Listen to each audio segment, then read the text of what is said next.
Avec Kia, en France, Nicolas Sarkozy va commencer à purger sa peine ce mardi et on apprend qu'il a été reçu il y a quelques jours par Emmanuel Macron. Tout à fait, Sornanata. Nicolas Sarkozy s'est condamné à 5 ans de prison dans l'affaire du financement libyen de sa campagne présidentielle de 2007. Une condamnation à laquelle il a fait appel. Nicolas Sarkozy devient ainsi aujourd'hui le premier ex-chef d'État de l'histoire de l'Union européenne à être incarcéré. D'ailleurs, quelques jours plus tôt, le président Emmanuel Macron a reçu Nicolas Sarkozy à l'Élysée, a appris lundi nos confrères de l'AFP, une information qui d'ailleurs confirme l'information du Figaro. Retour en Afrique, Sornanata, quelques jours seulement après son investiture, le président de la refondation de la République de Madagascar, le colonel Michael Randrianirina, a choisi ce lundi 20 octobre comme Premier ministre un technocrate avec une longue expérience dans le secteur privé et des relations internationales, un profil qui a d'ailleurs été sélectionné en accord avec les députés en phase avec la Constitution, a précisé le président de la refondation de la République de Madagascar.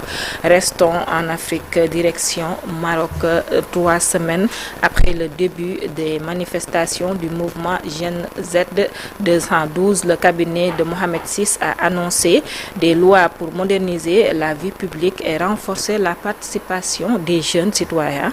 L'éducation et la santé publique, secteur au cœur des revendications du collectif, verront aussi leur budget augmenter. Mohamed VI avait demandé aux élus d'être à la hauteur de la responsabilité. Cette fois-ci, c'est avec des mesures concrètes que le gouvernement essaye de tendre la main à la jeunesse. Maintenant, il faudra scruter de près au cours des prochains jours les réactions de la Gen Z 212.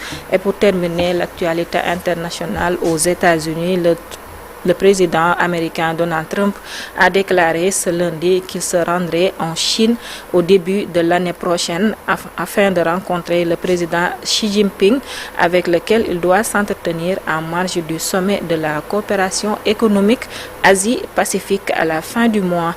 J'ai été invité en Chine et j'irai sûrement en début d'année prochaine. C'est à peu près organisé, a indiqué le président américain à des journalistes en compagnie du Premier ministre australien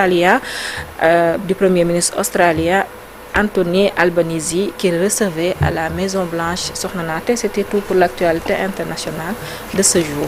À tout à l'heure, Kia, pour la version Wolof. Merci.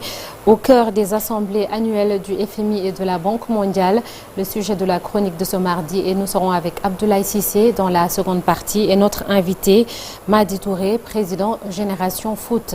Tout de suite, la une des journaux parus ce matin.